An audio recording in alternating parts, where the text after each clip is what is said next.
শেষ দল হিসেবে আইপিএলের প্লে অফ নিশ্চিত করবে কে? মুম্বাই ইন্ডিয়ান্স নাকি দিল্লি ক্যাপিটালস? বাকি দুটি করে ম্যাচ শেষ চারে যেতে দু দলেরই সামনে কি সমীকরণ? কার সহজ আর কার কঠিন? বিস্তারিত প্রতিবেদনে। 10 দলের আইপিএলে 5 দলের বিদায় নিশ্চিত। কলকাতা, লখনৌ, হায়দ্রাবাদ, রাজস্থান আর চেন্নাই। ইতোমধ্যে প্লে অফের টিকিট পেয়েছে গুজরাট, বেঙ্গালুরু আর পাঞ্জাব। সেরা চারের আরেকটা পজিশনের জন্য লড়াইয়ে দুদল। মুম্বাই ও দিল্লির বাকি আছে দুটি করে ম্যাচ।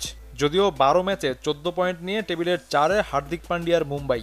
সমান ম্যাচে 1 পয়েন্ট কম নিয়ে 5 নম্বরে মুস্তাফিজদের দিল্লি। শেষ দল হিসেবে কে যাবে প্লে অফে? বুধবার মুম্বাই দিল্লি ম্যাচে তা অনেকটাই নিশ্চিত হয়ে যাবে।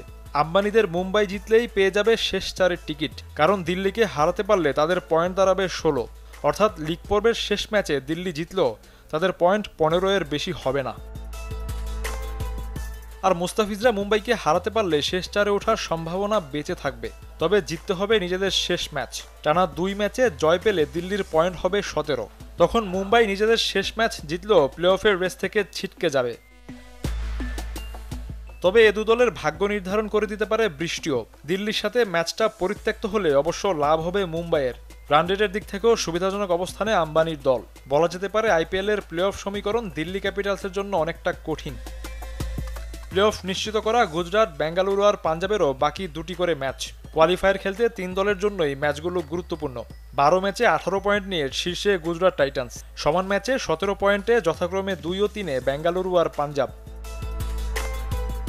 তবে এই 3 দল যখন ফাইনালে ওঠার পরিকল্পনা সাজাতে ব্যস্ত, তখন শেষ চারের টিকিট নিয়ে ভাবনায় মুম্বাই ইন্ডিয়ান্স আর দিল্লি ক্যাপিটালস। কারিগরি অর্থ খরচ করে নতুন নতুন ক্রিকেটারও দলে ভিড়িয়েছে 2 ফ্র্যাঞ্চাইজি।